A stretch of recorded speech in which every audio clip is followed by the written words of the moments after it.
We know the Garmin Instinct 3 has a lot to live up to after the Garmin Instinct 2's hype, with a variety of sizes, from 40mm to the Instinct 2X Solar at 50mm, solar-powered and non-solar versions, a smorgasbord of fun colorways, and our personal favorite, a hybrid Garmin Instinct crossover that is truly an Instinct 2 for everyone. The Instinct 3 runs along very much the same lines with a selection of cool colorways, a variety of sizes, and 2 key screen options. The smallest 40mm size is called the Instinct E and is most reminiscent of the Instinct 2. There's only the memory and pixel option with no solar charging and no flashlight. In 45mm and 50mm sizes, you can choose between a bright smartwatch AMOLED screen and a classic Garmin MIP screen equipped with Garmin's Powerglass solar charge technology, offering unlimited battery life in bright enough conditions if you're out and about with it exposed to sunlight for several hours. It only really makes a big difference during endurance exercise on sunny days when it can slow down the GPS mode's drain on the battery life,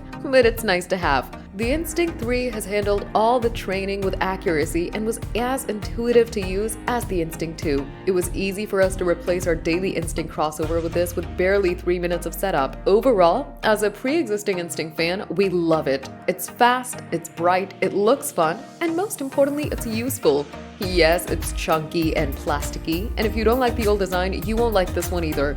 But it's not a sleek metal communications tool. It's a toy, and it's best played with outside. The Garmin Instinct 3 is available on Garmin's website. The cheapest Instinct E is available for $299. The 45mm watch starts at $399 for the MIP solar screen, rising to $449 for the AMOLED screen option. The largest 50mm watch with MIP solar screens available from $449, rising to $499 for the AMOLED screen option.